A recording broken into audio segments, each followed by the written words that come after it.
Good morning, live from New Delhi. You're watching DD India News Hour, India's voice to the world. I'm Shubhendu Ghosh, coming up in the next hour. Israel and Hamas trade blame over violations of ceasefire deal. Hamas says committed to hand over all bodies of hostages, but some may be buried under debris. Trump threatens action if killings continue in Gaza. Trump talks to Putin ahead of meet with Zelensky, touting progress in Russia-Ukraine peace talks to meet the Russian president in Hungary in a couple of weeks.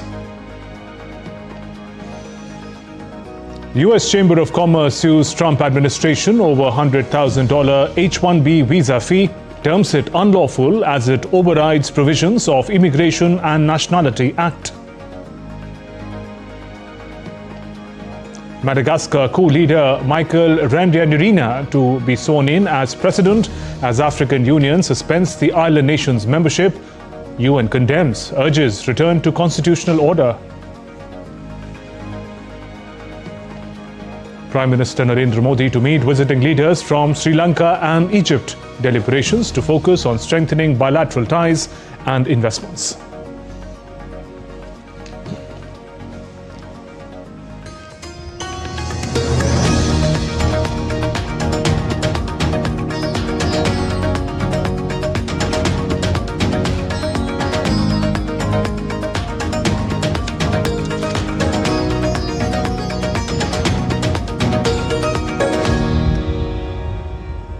Israel said on Thursday it was preparing for the reopening of Gaza Rafah crossing with Egypt to let Palestinians in and out, but set no date as it traded blame with Hamas over violations of US-mediated ceasefire. A dispute over the return of hostages' bodies held by Hamas threatens to derail the truce and other unresolved elements of the plan, including disarmament of militants and Gaza's future governance. Israeli government spokesperson Yosh Betzia told reporters that Israel remains committed to the agreement and continues to uphold its obligations, demanding Hamas returns the bodies of the 19 deceased hostages it had not handed over. Hamas has handed over 10 bodies, but Israel says one was not that of a hostage. Hamas said it remains committed to the Gaza agreement and to the handing over of all remaining bodies of hostages, but that returning the remains may take time as some were buried in tunnels. On Thursday, a senior Hamas official accused Israel of flouting the ceasefire by killing at least 24 people in shootings since Friday. It said a list of such violations was handed over to the mediators. Meanwhile, US President Donald Trump on Thursday warned that further US-backed intervention could be necessary if Hamas fails to uphold its ceasefire commitments in Gaza. Trump added that additional bodies of hostages held by Hamas were returned to Israel. Well, I'm looking at what's happening, and that wasn't the deal that was made, and we'll see what happens. It's calmed down. It's a tough neighborhood. We know that. We have a commitment from them, and I assume they're going to honor that commitment. I hope they do. And I understand they brought back some additional bodies today. It's a rough deal when you think of it, right? Very rough. We have our hostages back completely. We were very lucky with that. But it's a tough situation. They brought back bodies today, as you probably know. But they also said they're going to behave. We're going to find out if they behave. If they behave good, if they don't behave, we'll take care of it. In other developments, US President Donald Trump and Russian President Vladimir Putin agreed on Thursday to hold another summit on the Ukraine conflict. Trump said he would meet Russian President Putin in Hungary after a telephonic conversation with Putin on Thursday. Talking to media in the Oval Office, US President said the call, the first with Putin since mid-August, was very productive, adding that teams from Washington and Moscow will meet next week. The Kremlin confirmed plans for the meeting, though neither side provided a date for when it would occur. I would say within 2 weeks or so, pretty quick. Marco Rubio is going to be meeting with his counterpart, as you know, Lavrov, and they'll be meeting pretty soon. They're going to set up a time and a place very shortly. Maybe it's already set up. They've already spoken. And I thought it was a very good phone call. I thought very productive. But I'll be meeting with President Putin and we'll make a determination. Tomorrow I'm meeting with President Zelensky, and I'll be telling him about the call. Meanwhile, Kremlin said Russian President told Trump that supplying U.S. Tomahawk cruise missiles to Ukraine would harm the peace process and damage U.S.-Russia ties. Kremlin aide Yuri Ushakov told reporters that a planned new summit between the two presidents will be preceded by a phone call between U.S. Secretary of State Marco Rubio and Russian Foreign Minister Sergei Lavrov in the coming days. He further added Putin-Trump call took place at Russia's initiative. And Hungarian Prime Minister Viktor Orban posted on X saying the meeting was great news for peace-loving people of the world, adding that we are ready, he says. In another post, Orban stated that he had spoken to President Trump and preparations for the summit were underway. Meanwhile, Ukrainian President Volodymyr Zelensky hopes the momentum of the West Asia peace deal will help end the Ukraine conflict as he arrived in the United States on Thursday. Zelensky will meet US President Trump on Friday, their third meeting since January. The subject of Tomahawk missiles is likely to be high on agenda. The leaders exchanged phone calls last week discussing the possibility of United States approving the missiles for Ukraine to ramp up pressure on Russia. Trump and Zelensky last met at the White House in August, shortly after American President met Russian leader Vladimir Putin in Alaska. Moving on, Madagascar's new military ruler, Colonel Michael Rajoelina, will be sworn in as president on Friday. The High Constitutional Court will perform the swearing-in ceremony of the new president. Colonel Rajoelina said earlier that military had taken power and dissolved all institutions except the lower house of parliament or the National Assembly. He also said a committee led by military would rule for up to 2 years alongside a transitional government before organizing new elections. He also said he was open to talks with African Union after it suspended the country's membership following the military coup. United Nations Secretary-General Antonio Guterres on Thursday condemned the unconstitutional change of government in Madagascar and called for return to constitutional order and the rule of law. The Secretary-General condemns the unconstitutional change of government power in Madagascar and calls for the return to constitutional order and the rule of law. He takes note of the decision taken by the Peace and Security Committee of the African Union to immediately suspend the country from participation in all activities of the African Union, its organs and institutions, until constitutional order is restored in the country. The Secretary-General encourages all Malagasy stakeholders, including the youth, to work together to address the underlying causes of instability in Madagascar.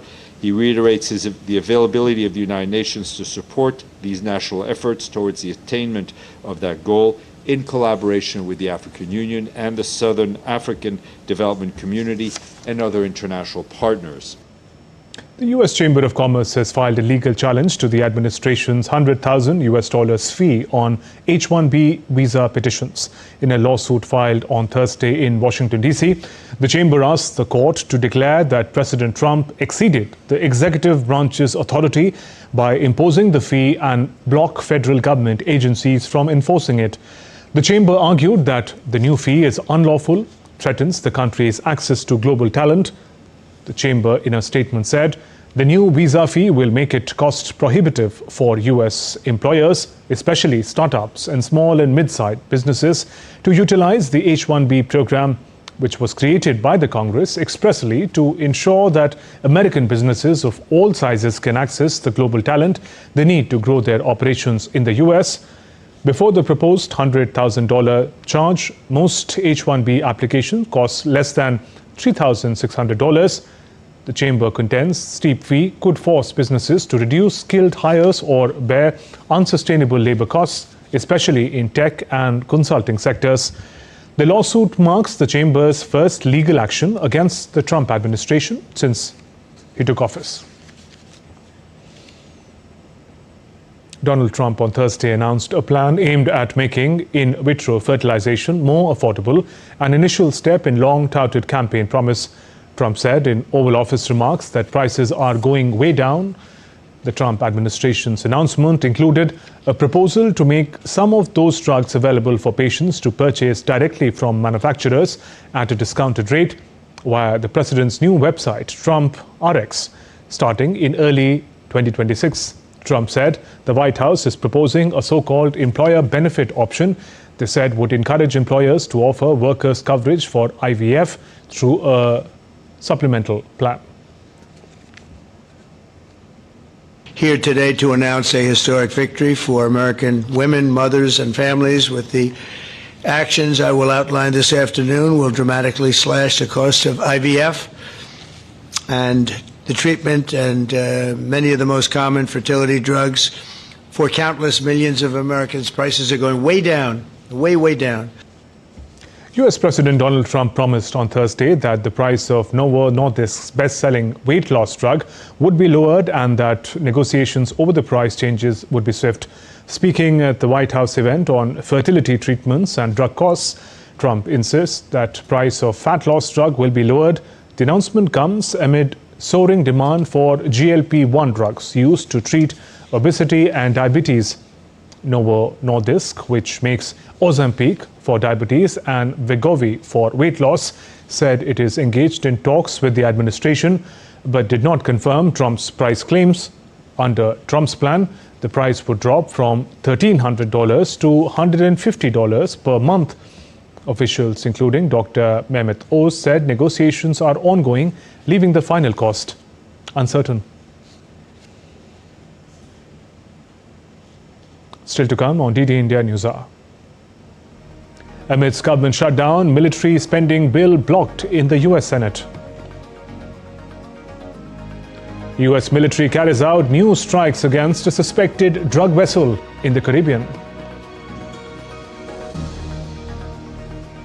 Peru to impose state of emergency in Lima after wave of violence.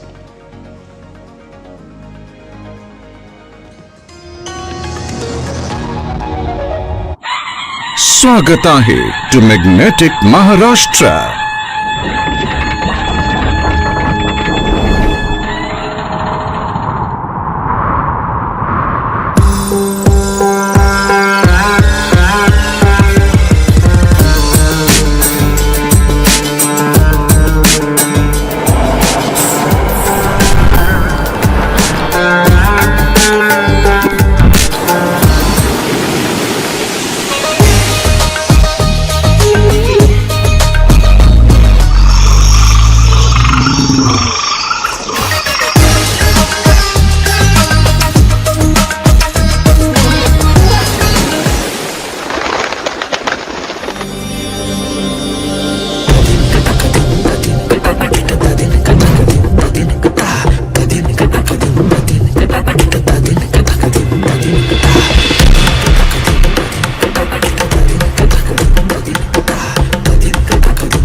Share in the richness of Maharashtra as one family, united by the collective vision of building a better tomorrow.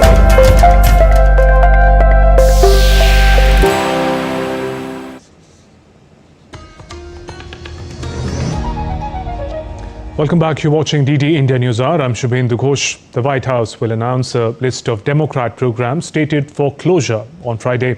Trump earlier on Tuesday said the ongoing government shutdown presents an opportunity to permanently eliminate what he called Democrat programs. Clarifying his remarks later, the president, as per the report, said Democratic programs include things, according to him, that we disagree with, though he did not specify which agencies or initiatives would be affected.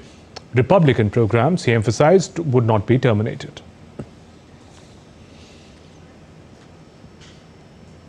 In Washington, the government shutdown entered its 16th day on Thursday as Senate Democrats blocked a $852 billion defense funding bill to fund the Pentagon for a full year. The vote, 50-44, fell short of the 60 needed to advance, deepening the political stalemate. Democrats insist they would not approve defense spending without funding for vital programs like healthcare and housing. Democratic leader Chuck Schumer said they would fund defense while Americans struggle with basic needs. Republicans fired back, accusing Democrats of playing politics at the expense of American troops. Despite controlling the Congress and White House, Republicans lacked the votes to break the impasse.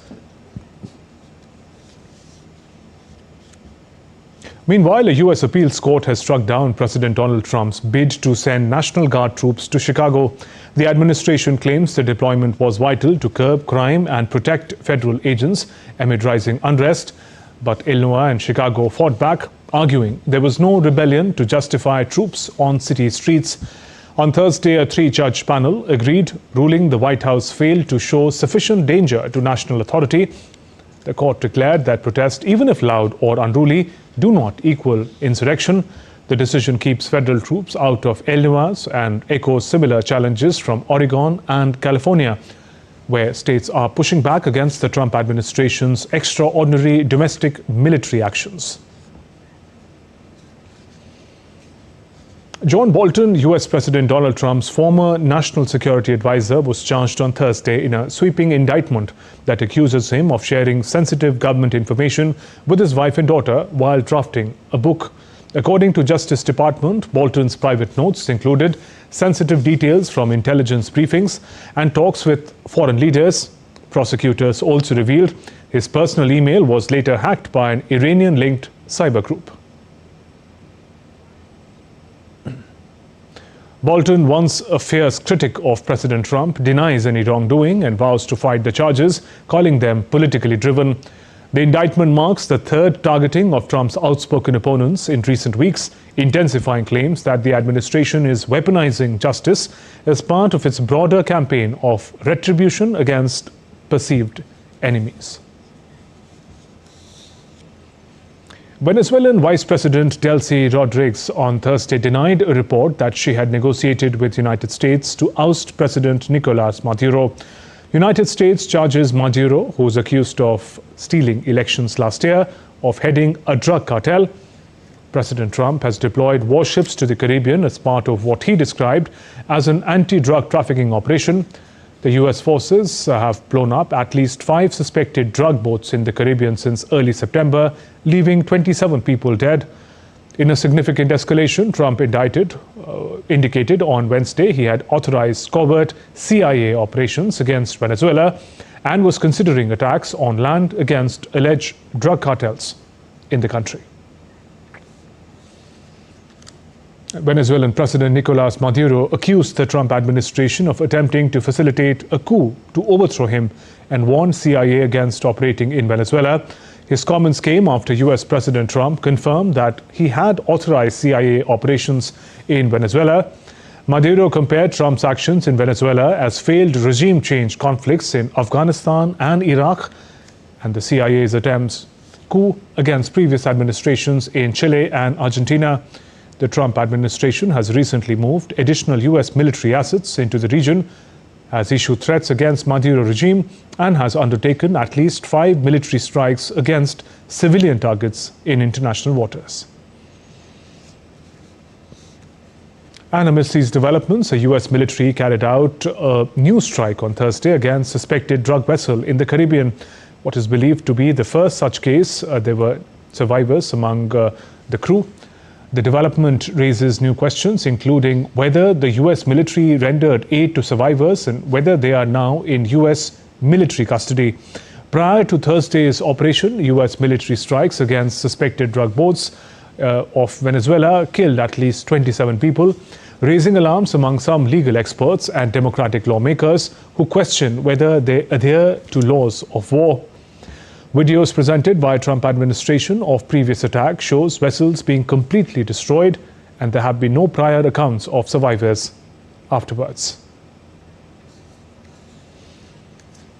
New Zealand is reimposing sanctions on Iran due to concerns about Iran's non-compliance with its nuclear obligations.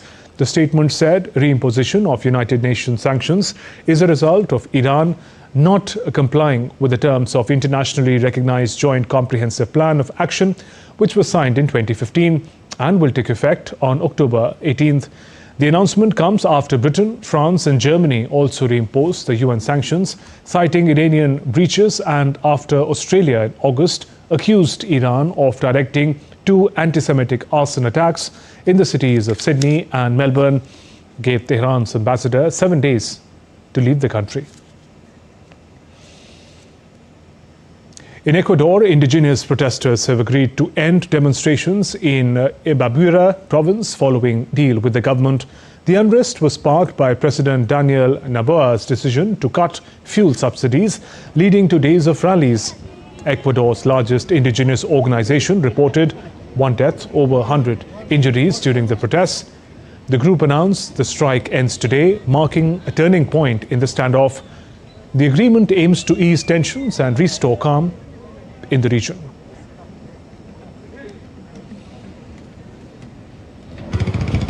Meanwhile, Peru's new government to declare a state of emergency in Lima in response to the ongoing violence of organized crime, which has led to massive protests. Hundreds were injured and 1 person was shot dead by a police officer after demonstrations erupted. The protests, called by the young Gen Z protesters, transport workers and civil groups, was the latest in a series of demonstrations against corruption and rising crime. Police fired tear gas while some protesters hurled fireworks, rocks and burning objects. President Jair expressed regret over the death of 1 person. He blamed violence on delinquents who infiltrated a peaceful demonstration to sow chaos. In other news, Japan's 2 biggest political parties, the Liberal Democratic Party and Constitutional Democratic Party, reached a broad agreement to hold parliamentary vote to select the next Prime Minister on 21st of October. Earlier, the Liberal Democratic Party, LDP, led by its new leader, Sanai Takaichi, proposed the date. Opposition parties objected to the schedule, citing ongoing coalition talks. The LDP has approached the right-leaning opposition, Japan Innovation Party, in a bid to secure a majority vote and expand its coalition, which would enable Takaichi to become Japan's first female Prime Minister. Senegal on Thursday released a long-awaited report on 1944 Thiaroye massacre, in which French colonial forces killed African soldiers who had fought in World War II and were demanding unpaid wages. The report accuses France of deliberately hiding the killings, citing credible estimates of 300 to 400 victims, far higher than the official figure of 70. The excavations at the Thiaroye camp have unearthed skeletons pierced by bullets, revealing the brutal reality. Faye called the white paper a decisive step towards historical truth. Decades of denial ended only in 2024 when France finally acknowledged the atrocity, but questions about victims and brutal sides remain, fueling calls for justice. It's been a year since British singer and One Direction star Liam Payne passed away at just 31. On the first anniversary of his death, fans gathered outside the Casa Sur Palermo Hotel in Buenos Aires, where Payne tragically died, to pay heartfelt tributes. Public figures also joined in, remembering the beloved artist whose voice and presence left a lasting mark on millions. The emotional gathering reflects Payne's enduring legacy and the deep connection that fans continue to feel across the world.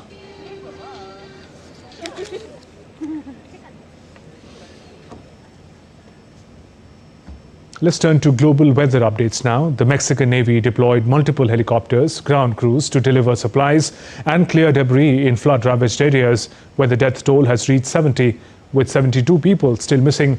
In eastern Mexico, Poza Rica, one of the areas hardest hit by flooding, naval officers unloaded boxes of supplies from trucks and worked to remove debris from mud-choked streets. But survivors say the help isn't reaching everyone quickly enough.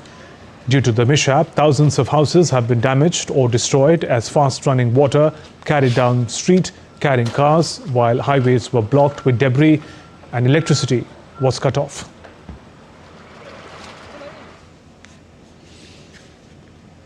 A sudden hailstorm surprised residents in southern Bolivia, flooding streets and covering homes in ice. The storm struck the border city of Tarija, located over 1,800 meters above sea level, after temperatures soared past 30 degrees Celsius earlier in the day. Lasting around 30 minutes, the intense weather left locals sweeping hailstones from their homes. Bolivian media reports this is the third such event in recent weeks, with 2 hailstorms also recorded last month.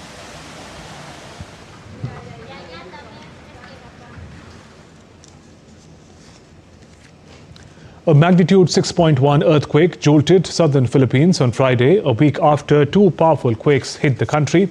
According to United States Geological Survey, the tremor struck near the Dapa municipality in Sugao del Norte province at the depth of around 69 kilometers.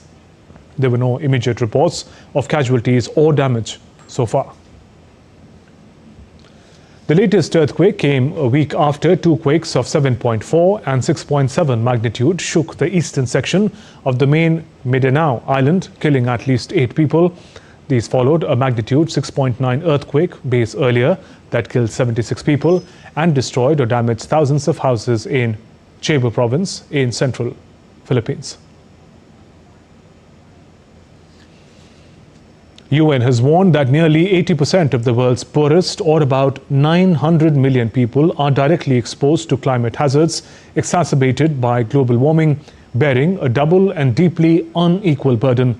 According to an annual study published by the UNDP together with Oxford Poverty and Human Development Initiative, some 1.1 billion people, or about 18% of the 6.3 billion in 109 countries analyzed, live in acute multidimensional poverty based on factors like infant mortality and access to housing, sanitation, electricity and education. Half of those people are minors.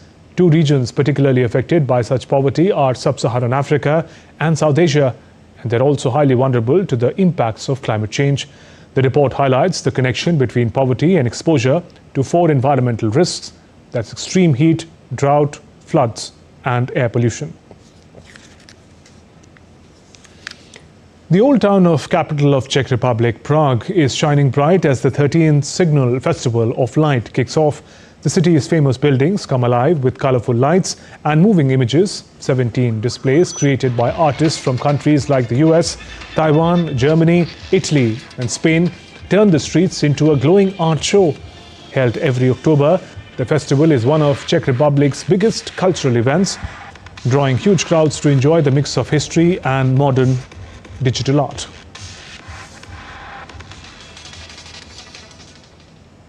Let's now take a look at other stories making news around the world. In Venezuela, preparations are on in full swing for the canonization of Jose Gregorio Hernandez, fondly known as Doctor of the Poor. Devotees gathered in Guacara, Carabobo, as government agencies prepared his statue ahead of the Vatican ceremony on Sunday. Hernandez, celebrated for his compassion and dedication to the underprivileged, continues to inspire deep reverence among Venezuelans. Town criers from across Australia gathered in Canberra for the annual Town Crier Championship, reviving the centuries-old tradition once used to spread the news. Competitors battle strong winds and tough judging criteria, showcasing booming voices and precision-crafted cries to impress the panel. In Mexico's Hidalgo state, residents of Tuzacoac community are receiving food and essential supplies from Mexican National Guard after landslides cut off road access. The area was severely affected by last week's floods and landslides that killed at least 70 people. Survivors have appealed for urgent assistance, expressing fears of disease outbreaks as rotting animal carcasses remain scattered in the mud. Still to come on DD India News Hour.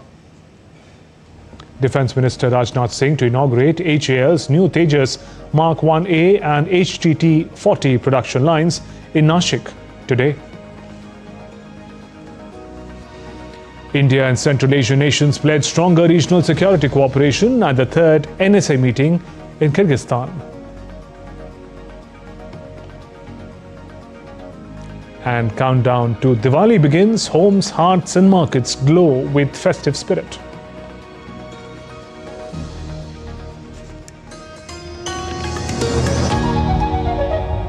Can the US launch a bombing campaign against Iran? The Philippines vessel suffered structural damage. The saga of child sexual abuse is the United States China's debt trap strategy. Truth is stranger than fiction. But sometimes hard to uncover.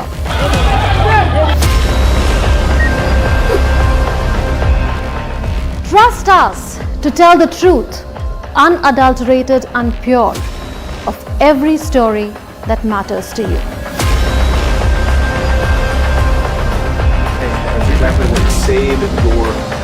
We read between the lines, cut the clutter and connect the dots to get you the full picture. Watch Connecting the Dots at these times with me, only on DD India.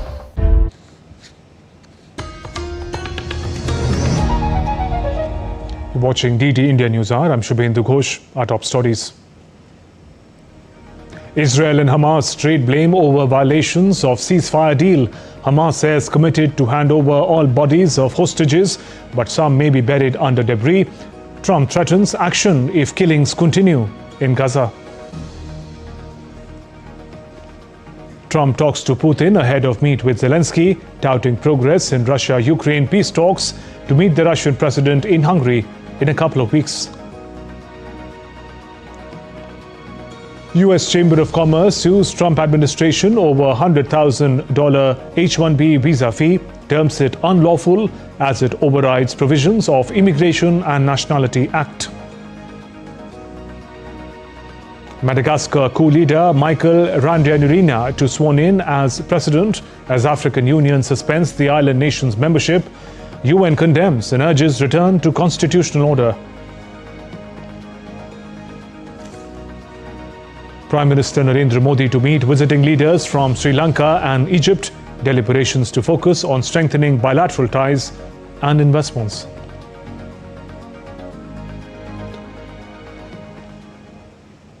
In a major boost to India's air power and defence manufacturing capabilities, Defence Minister Rajnath Singh will inaugurate Hindustan Aeronautics Limited (HAL's) newly established third production line for its light combat aircraft, the Tejas Mark 1A variant, at its Nashik facility. The Defence Minister will also inaugurate the second production line for the Hindustan Turbo Trainer HTT-40 basic trainer aircraft. Besides the inauguration, the occasion would be marked by maiden flight of the first LCA Tejas Mark 1A, the upgraded version of the indigenous light combat aircraft Tejas.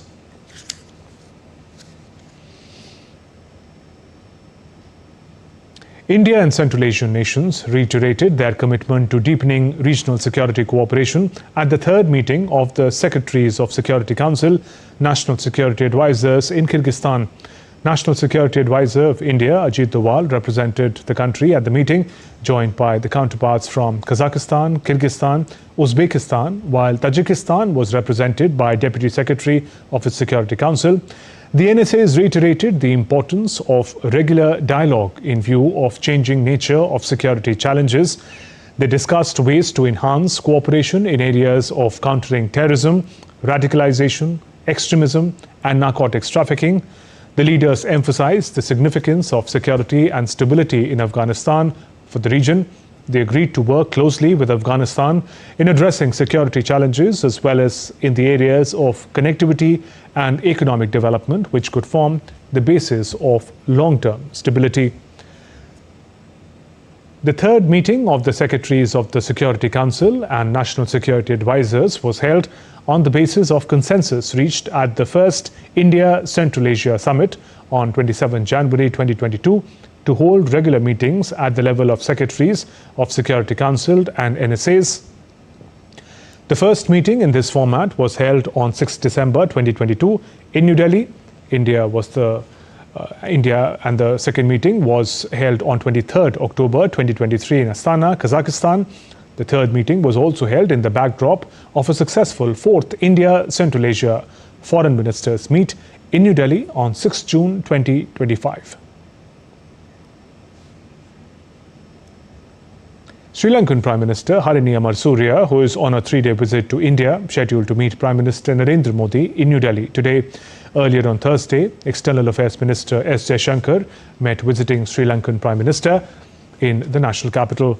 The leaders continued the discussion about India's support to Sri Lanka and strengthening the cooperation in education and capacity building. During her 3-day visit to India, Prime Minister Amarsurya also visited her alma mater, Hindu College, in Delhi, where she received a standing ovation from students and faculty. She recalled her college days, saying entering through the same gates after 3 decades felt nostalgic, and she admires the institution. The college has transformed into a vibrant institution with smart classrooms, advanced labs and thriving research initiatives, keeping pace with India's rapid growth.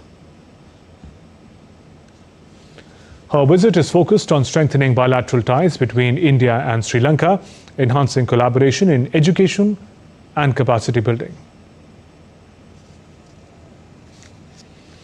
Egyptian Foreign Minister Dr. Badr Abdelathi to meet Prime Minister Narendra Modi in New Delhi today.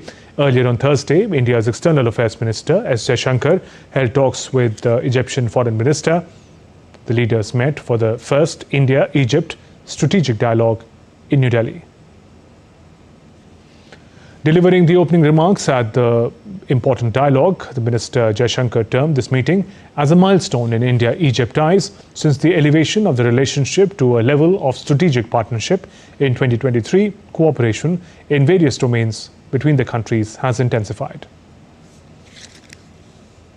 Our meeting for the first India-Egypt strategic dialogue is a milestone in our ties, and since the elevation of our relationship to a level of a strategic partnership in 2023, we can see that cooperation in various domains have intensified. Our deliberations today provide an opportunity to take stock and set direction to realize the visions of our leaders. India's Ministry of External Affairs on Thursday asserted that its oil and gas import policy is based on consumer interests amid a volatile global energy market. Ministry of External Affairs statement came in response to comments on India's energy sourcing. The spokesperson of Ministry of External Affairs also said he is not aware of any conversation between Prime Minister Modi and President Trump. India is a significant importer of oil and gas, and its import policies are guided with the aim of safeguarding the interests of the Indian consumers. In response to comments on India's energy sourcing, the spokesperson of India's Ministry of External Affairs, Randeep Jaiswal, said that India is a significant importer of oil and gas. It has been our consistent priority to safeguard the interests of the Indian consumer in a volatile energy scenario. Our import policies are guided entirely by this objective. Ensuring stable energy prices and secured supplies have been the twin goals of our energy policy. This includes broad-basing our energy sourcing and diversifying as appropriate to meet market conditions. Where the US is concerned, we have for many years sought to expand our energy procurement. This has steadily progressed in the last decade. The current administration has shown interest in deepening energy cooperation with India. Discussions are ongoing. On US President Trump's statement of a purchase of Russian oil by India, the spokesperson of India's Ministry of External Affairs said that he is not aware of any conversation on Wednesday between Prime Minister Modi and President Trump. On the question of whether there was a conversation or a telephone call between Prime Minister Modi and President Trump, I am not aware of any conversation yesterday between the two leaders. India is a significant importer of oil and gas, and diversification is a key measure to ensure uninterrupted energy access during periods of global turbulence. Government has taken various measures to reduce the dependency on imported crude oil and to promote domestic production of oil and gas. Let's take a look at India's energy landscape. India is a significant importer of oil and gas, importing more than 85% of its crude oil requirements. Imports are diversified from around 40 countries. India has proactively expanded its crude import sources from 27 to 40 countries. India is the third largest consumer of oil in the world, making this sector crucial for the country's energy security and future. India ranks among the top 5 refining nations globally thanks to its robust infrastructure and strategic geographic location. India is the 7th largest exporter of refined petroleum exports. The Russian ambassador to India, Denis Alipov, said India's choices regarding oil imports are based on its national interests. This is the question to the Indian government. So, Indian government is, as I said, is acting having in mind the interests, the national interests of this country in the first place. And our cooperation in energy is very much in tune of those interests. On August 4, New Delhi stated that targeting of India by the United States and the European Union for importing oil from Russia is unjustified and unreasonable. And like any major economy, India will take all necessary measures to safeguard its national interests and economic security. Fuzail Ahmed reports for DD India. India hosted a 3-day Chiefs Conclave for the United Nations troop contributing countries in Delhi. The event included a defense exhibition for shared capacity building to showcase indigenous products relevant to UN peacekeeping. Vishal Baristo gets us more. External Affairs Minister Dr. S. Jaishankar reaffirmed India's readiness to assume greater responsibilities in a reformed United Nations and a renewed multilateral order while addressing the UN troop contributing countries Chiefs Conclave in New Delhi on Thursday. Highlighting India's long-standing peacekeeping role, rooted in its civilizational ethos, he called for collective and constructive efforts to shape a renewed vision for global peacekeeping. India approaches peacekeeping from its civilizational ethos. We see the world as one family, a vision enshrined in the timeless phrase of Vasudhaiva Kutumbakam. This is not just cultural wisdom, but an outlook that anchors our worldview. The 3-day Chiefs Conclave of UN troop contributing countries also featured a defense exhibition showcasing India's technological prowess. From drones to artillery guns, over 30 Indian companies displayed more than 100 exhibits under the motto Make in India, Make for the World. Many of these systems are already in service with UN peacekeeping missions. This vehicle is more than 90% already indigenized in India. So we started this factory about close to 2 years back from now. The first supply was to Indian Army, 96 vehicles, which have already been deployed across eastern, western and northern borders of India. Post that, we have supplied 24 units which have been deployed in United Nations. Indian companies are using AI for modern-day solutions. This includes remote-controlled vehicles that can be used in different terrains. We have been supplying equipment to many countries, mostly in Africa, in Nigeria, Senegal, Sierra Leone. We are in talks with Uganda and Tanzania also. Then we have supplied our vehicles in the southeast in Thailand and also in some of the Middle East countries in GCC and SAARC. So we have our presence there. The whole idea of this exhibition is to provide a foreign market for the Indian companies. There's a lot of defense equipment which we are able to now design, develop and manufacture indigenously.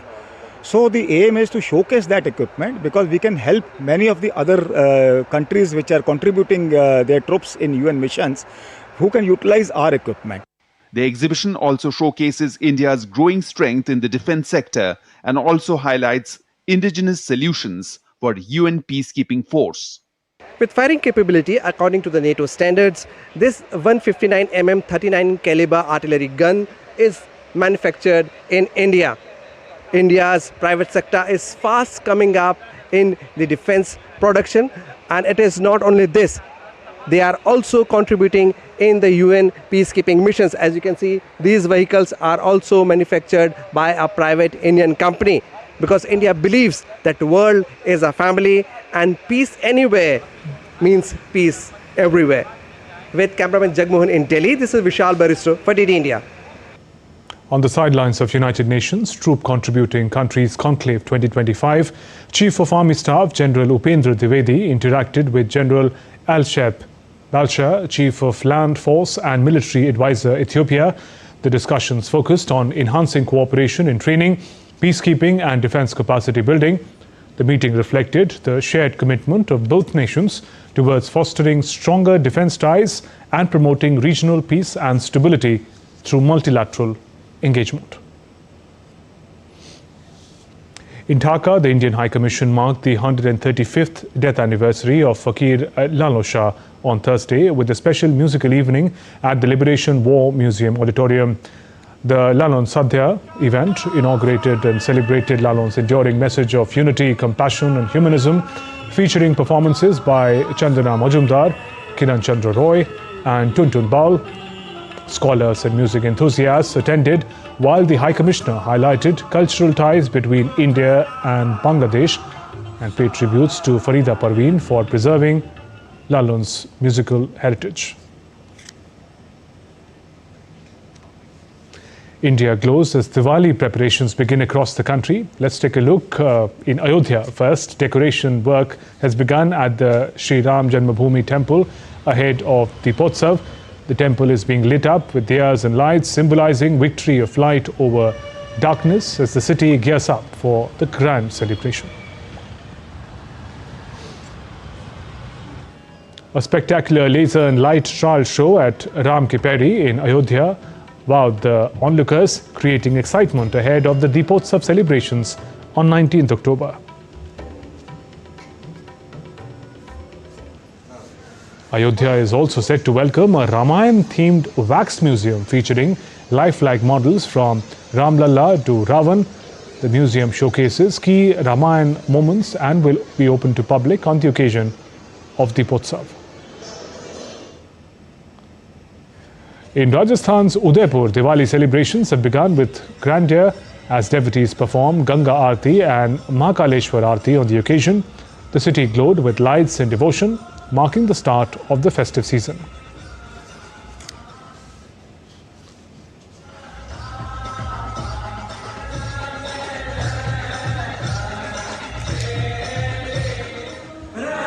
In Mathura, markets are buzzing with festive energy as people shop for Diwali decorations, lights and rangoli items. Despite high prices, the enthusiasm remains high, with families busy buying torans, flowers, Lakshmi Ganesh stickers to adorn their homes for the Festival of Lights. In Bengal, potters are working tirelessly to make traditional clay diyas ahead of Diwali. Their handcrafted lamps not only light up homes but also promote sustainable development by supporting eco-friendly practices and local artisans. In Tamil Nadu's Coimbatore, a chocolate maker has launched a unique Crackers chocolate this Diwali, featuring edible designs like snakes, charkas, flower pots, attracting buyers in India and overseas.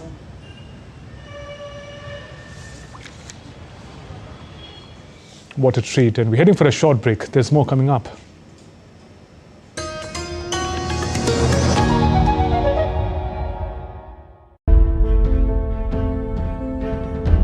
There's so many invaluable artifacts that the British have taken from our country.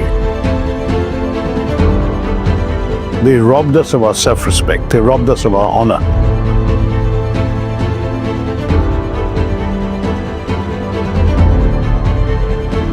Loot was never innocent, it was painful. The word loot, that was stolen from India too.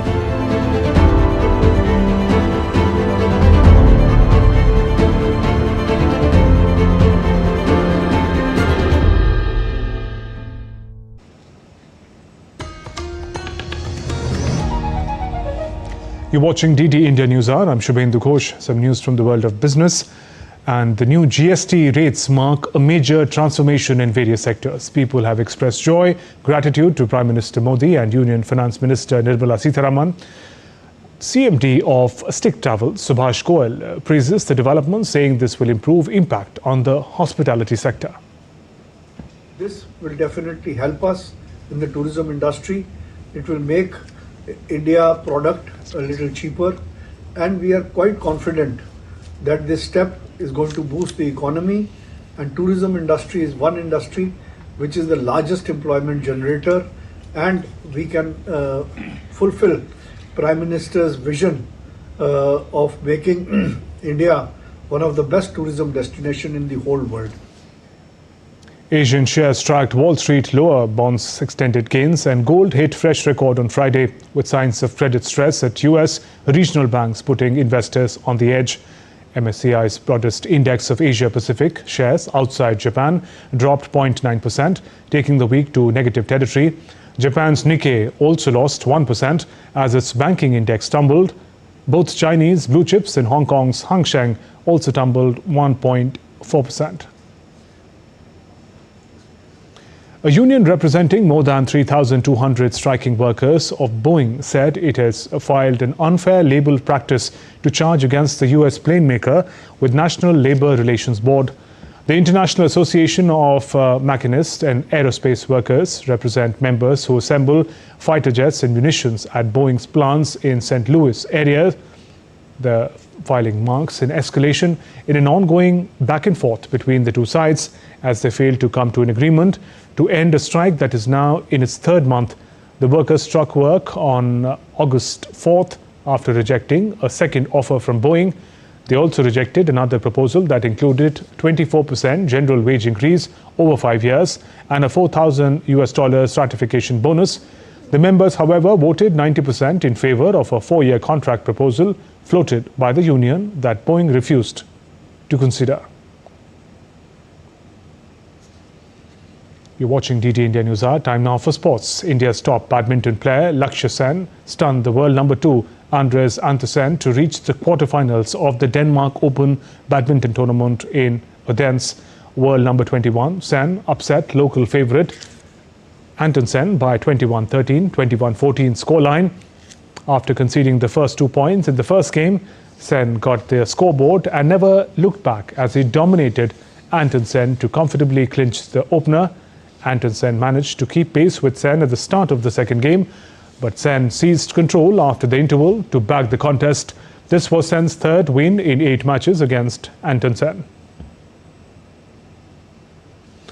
In the men's doubles, Satvik Sairaj Ranika Reddy, Chirag Shetty also progressed to the semi-finals after a 21-19, 21-17 win over Chinese Taipei, Li Jiehui and Yang Po-Swan.